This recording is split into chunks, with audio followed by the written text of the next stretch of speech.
because you have such a strict schedule and you have so many different disciplinary factors that go into it that I never thought that I would be able to do any of this.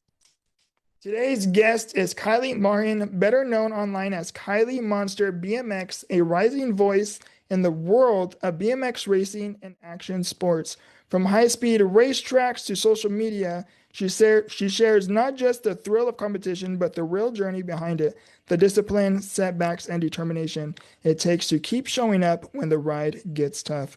Kylie invites thousands of followers into her world, documenting her lifestyle, racing competitions, personal challenges, and the mindset required to push past fear and self-doubt. Today, we will be discussing the trials she had faced, the victories she has earned, and the mindset that keeps her moving forward both on and off the track. Welcome to Become the Victor, where we don't just talk about what someone went through, we talk about who they became because of it. Please welcome Kylie Martin. Hello, everyone. Hi. I'm Kylie Martin. Obviously, Victor did a great job at introducing me, though, so you guys already know. I love it. I love it. So for anyone meeting you for the first time, what was your upbringing like? What is your story? So basically, growing up, my parents had me very young. I want to say they were 20 and 21 when they had me. So as I was growing up, it was like they were growing up with me. So I remember always being the little kid at all of these different family functions. And obviously, it didn't matter that I was a girl. All of my uncles were so like intense with me. Like there would be random points throughout family gatherings where they were like, Nerf gun fight, and everyone would have to go running out to go find Nerf guns just to come back to come and like fight each other with them.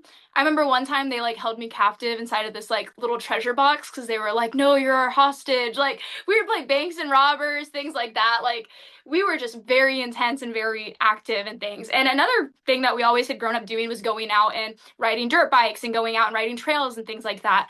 So when it finally came time for me to decide what sport I wanted to do when I was around, I think like 10, it was obviously a no-brainer for me. Like as soon as I could walk, I was thrown on a dirt bike, but dirt biking was never really what I wanted to do. It was more of what everyone else liked to do. So when I found BMX, I was like, this is a great happy medium. Like it's something that's mine, but something that everyone's also going to be able to have interest in. So that was kind of just the upbringing that I had, was always being very active. I had rode horses for a while. It wasn't really a fit for me. I had, like I said, tried dirt biking for a little bit when I was younger, just out of fun. Wasn't really for me. Did basketball for a little bit. Wasn't my vibe. It just wasn't intense enough, wasn't enough action going on. So I needed something that was going to be a little bit more of a kind of disciplinary thing for me and also keep me busy and keep me occupied. And that's where BMX was great because it's year round. You kind of never really stop when you're riding. Wow, that is so cool. So you actually got into introduced to BMX at the age of 10, and it sounds like you just love like the thrill of it. Yeah, exactly. Anything on two wheels, even when we go on ride outs, when I'm riding freestyle, when I'm racing, anything where I'm on two wheels and it's just you're kind of leading it and directing it yourself.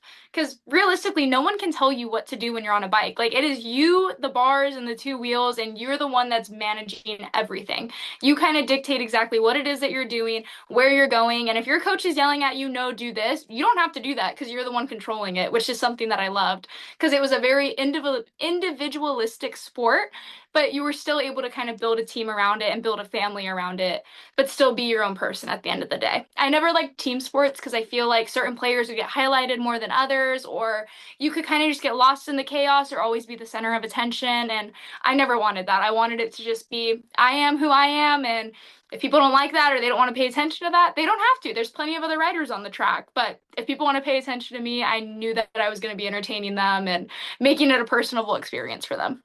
That is really cool. Do you have any family that was also in BMX where you were kind of introduced to that as well, or were you just how did No. that kind of come into play? So we had a family friend at the time who was their son had just started it and he was way younger than I was. Like I would kind of babysit him. And they were like, "Oh, like come out and watch him, like whatever." And so we had gone out there. I wasn't really into it the first time that we went, and then after just kind of sitting on it for a little bit more and probably like a week later, I remember telling my parents like, "Oh, like maybe I want to like ride a bike. Like maybe that's something that I want to do." So my uncle worked at a bike shop and he was like, "Oh yeah, we'll just go ahead. We'll fix up this little old blue bike that you had. I think it was a Haro. Super old, had like backward brakes, which is horrible for riding on a BMX track." And he fixed it up for us, and I just remember going to the track and I went down the hill, ate crap the first time. It was no like, oh yeah, I was in love at first sight. Like, no, I beefed it so hard, like probably two or three times.